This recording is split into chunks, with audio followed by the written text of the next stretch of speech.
Rodgers versus Breeze, Packers versus Saints down in the Superdome. What a game it was. I was looking forward to this game the second I saw it on the schedule, and it honestly lived up to the hype in my opinion. Just watching both of these quarterbacks operate in a primetime game just was a treat to watch. I loved it.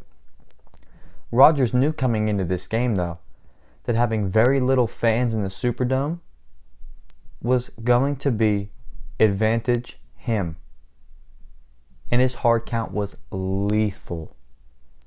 On the Packers' final scoring drive, Rodgers led them down straight down the field to score.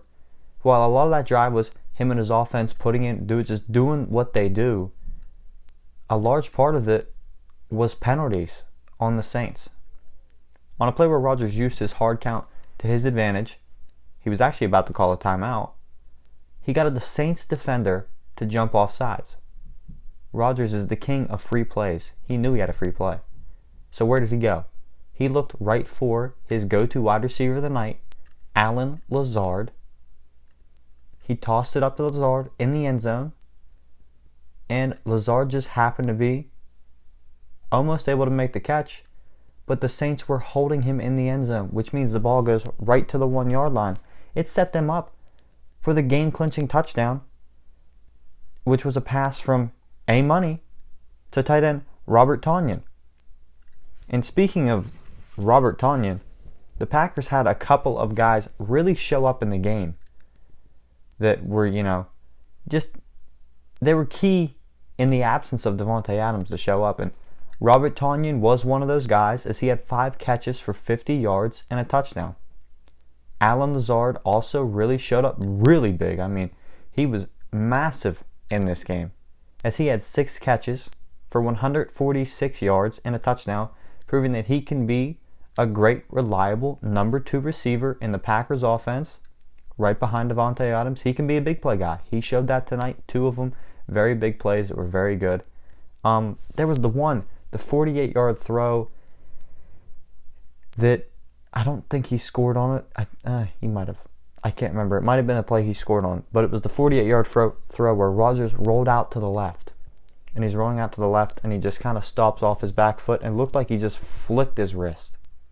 And that thing just flew. Next Gen Stats said it was a 92.2 yards in the air. Rodgers was moving at 9.1 miles per hour when he let the throw go. I mean, that's just the kind of throws you get with Aaron Rodgers. Aaron Rodgers honestly showed tonight that he is not washed up. And some people maybe thought that he was washed up coming into the season, and they were dead wrong. They were dead wrong. Aaron Rodgers and that Packers team, they are absolutely humming right now. And I'm excited to continue to watch them this season because they have been just so fun to watch. Now let's talk about the other team in that game, the New Orleans Saints. Penalties seemed to be a real issue for them, as they had 8 penalties for 83 yards compared to the Packers, who only had 2 penalties for a total of 10 penalty yards. Now, it seemed like a massive problem, but when you look at those numbers, it doesn't sound as bad. But when you think about the penalty that caused the Packers to go right in to the 1-yard line and get the game-clinching touchdown, it was bad. There was also the half the distance to the goal penalty that was right there, which if that was any more downfield, it could have been even worse. But it just kept giving the Packers opportunities to win the game. But the Saints offense clearly seems to be missing something without Michael Thomas, and that was expected. They've played 2 primetime games this season without Michael Thomas, and, they seem to be missing something, but the offense still moved the ball very well tonight, in my opinion. That's thanks in large part to Alvin Kamara's and his 197 yards from scrimmage tonight with his 2 touchdown receptions. He had a great night. That's a career night for him. That's his career best scrimmage yards that he's ever had in his entire career. It's impressive. To do that against the Packers in a primetime game is impressive. Now, unlike a lot of people, I don't see anything wrong with Drew Brees' arm. He was never a guy that really, had a deep ball. He wasn't a deep ball thrower. I honestly do believe that the issue with the Saints offense is nothing but the fact that they don't have their main guy. They don't have the guy that soaks up 15 targets a game.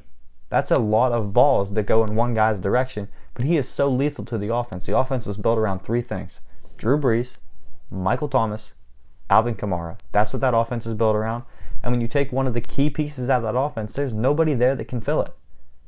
So that's kind of what their problem is. They're going to be in a bad spot, though, as they do fall to 1-2 on the season. The Tampa Bay Buccaneers are in their division. The Tampa Bay Buccaneers also won today. So they're now 2-1. And you don't want to fall behind in that division. Not that you have anybody else to worry about, as the Carolina Panthers and the Falcons are not going to be a problem.